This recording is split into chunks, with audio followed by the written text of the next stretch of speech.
when as we were speaking about research and thesis, can you just give them some ideas how to learn a research, where to choose? So I learned it the hard way.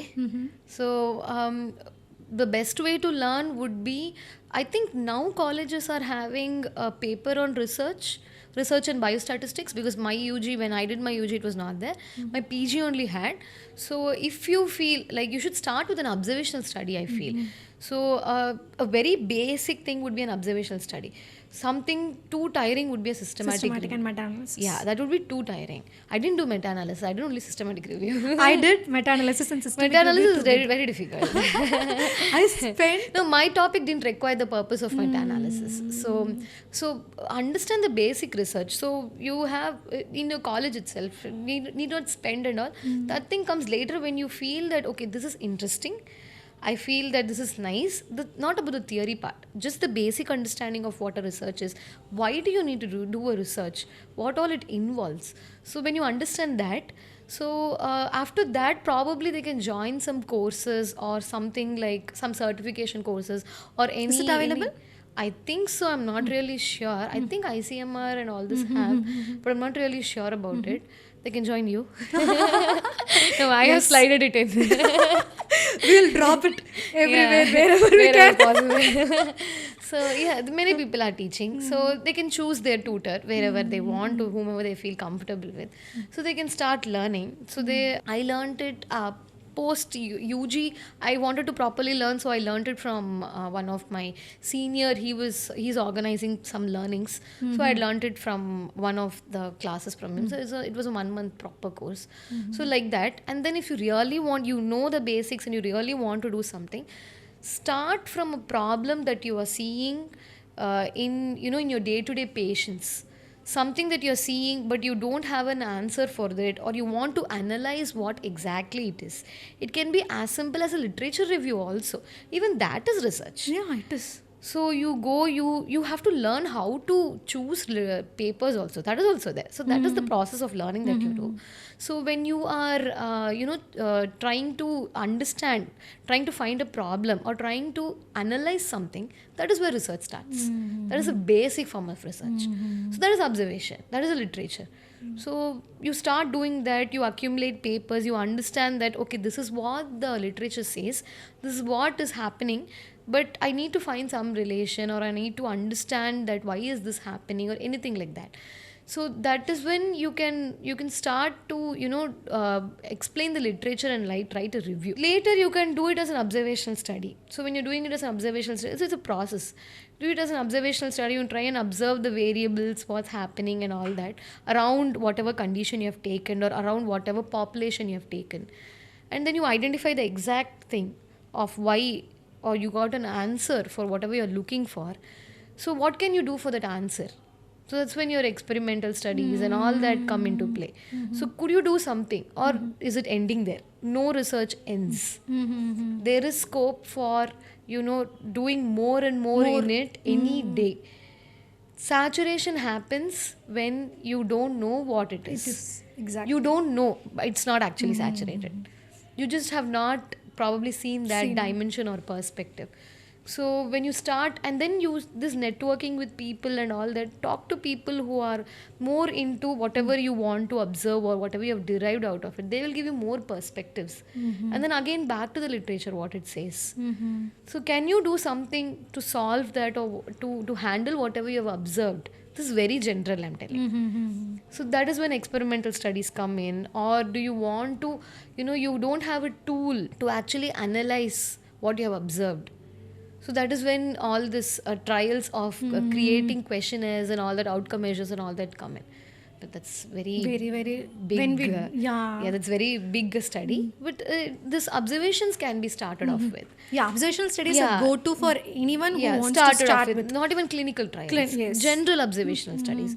You have... How you, like, what is your thought on case studies? Case studies also is like you easier. can do case studies. So there is this, you have single case studies and then you have case reports, right? So basically, to say in general, you have qualitative and quantitative studies, okay? So in qualitative studies is where it involves a lot of narrative reviews. So you have things like, so my research that I did in 4th year, like for the research day. So it was a qualitative study. It was an interview method. So I just took 5 people and I interviewed about their quality of life on urogenital cancers. Okay. So I had my friend who had to interpret all that and write. So we were doing it together. So that gave an insight into a development of a questionnaire later. I've not gone into that. So you don't know. So how will you develop a questionnaire? To analyze the quality of life, you need to know that they're suffering from all this. Where do you get that information from? You need to ask the people who are actually suffering from it. And how do you get what you need to ask? Before that, literature review. So you read on what's happening, and then there's a review that is there. So you have a broader perspective of, okay, this population is going through all this. And then what exactly the experiences are. You do a qualitative study, and then you understand their experiences, you comprehend both, and then you write a review. So that is how the qualitative studies work. And then putting this into numbers, putting this into actual impact on the society, datas and all that, that's where quantitative comes in. You have mixed methods also where you do qualitative, quantitative, where you cannot really, quantitate say, certain data, where you bring in the impact of the data through qualitative analysis. But it is tough in the earliest It is tough, it is difficult, it is all later. So to begin with, qualitative studies would be the best things to begin with. So, and on top of that, if you are not able to write, it's okay. If you're only interested in research, one more important thing that everybody needs to remember is research involves a lot of people. You cannot do alone. You do alone, you restrict perspectives. You have many people as in not really many, you have people who actually can contribute qualitatively, good quality contribution. You have 2-3 people, they give you perspectives, they bring in a lot of good things. So that will make the study even more better. For that, we need to select correct people. Sorry? Correct people. Yeah, right, that's true. And this thing of being the first author, second author is always a problem in our country. Don't worry. It's not important. You're the first author, you're the second author, you're the last author. No. Study is important. You being an author is important. Any study you are, any author you are, you will any day be the author only. First author, second author, that's not important. So yeah, students need to understand that I have to do the research all by myself and I need to be the first author. That's not required. So you can probably 2-3 people can collaborate together along with your staff. Very important that you have a guide. True mentor. Very, very important. So along with them, and you start with a basic literature review, a basic narrative review, write it off, give it for a lot of reviews. People around you review, people who have done a lot of qualitative studies review, and then give you feedback. Take the feedback, very important. Take the feedback, redo the work, because you go to a journal, it's not easy to publish. It's never easy. I have 5 studies that I have not published. 5-6 studies sitting in my laptop. Because I have to rewrite them. You have to find the right journal. You have to find the journal with good impact factor. Impact factor is very important. You can't simply publish studies just for the sake of publishing it. You have not done research just for the sake of doing it. So if you're done with a purpose, then publish it in a proper journal. Because in people who know about research, they can easily qualify our publications or our research paper, whether it is good or not, or we did it very average. So when we did it very good or when we did it really great, then the opposite person who already know about research will get a great impact. Okay, they do know what they were doing. Otherwise, we can just do it like, okay, acha, I wanted to do something, or let me do something. Right. Because by looking at the research, we can able to tell that how quality it was, how much effort they have given into it. True. And also, it's not like you have to publish in journals like only Nature and all. So Nature is, for those who don't know, Nature is so they reject 99% of the articles. So something is on Nature, that means it's amazing. But that doesn't mean you have to, you aim for it.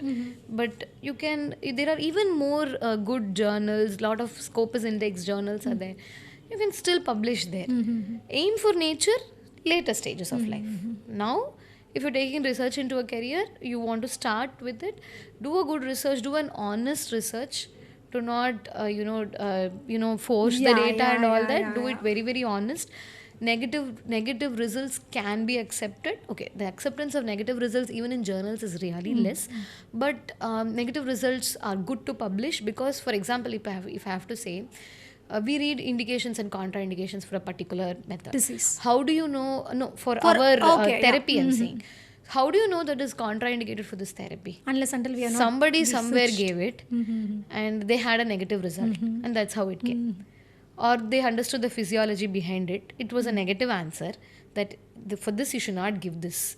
You should not is always negative for everybody. So that is how you are it doing came. something so that we Exactly. can give an impact to our upcoming people or to our community. Exactly. Whether Yeah. it can be used or not Cannot can be used. Yeah, That's that true. is That is also a equally study. important. Yeah, that is very important. So don't worry that you're getting negative results or anything. Negative results are very important. As important as positive results. Because you know, okay, this is not working. Or this is not good for this. I got this result.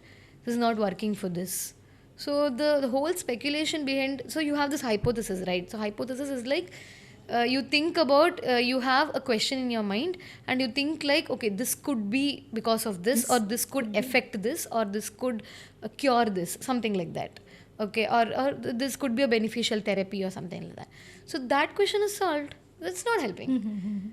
Not helping because of actually it's not helping, or not helping because of other errors in the study. It could be anything. So any day it's a knowledge. Any day it's beneficial for somebody who's going to take this topic again. True. So negative results are also appreciated. So going into research, be ready for negatives. That's more important. Yeah. So first, find the right people who also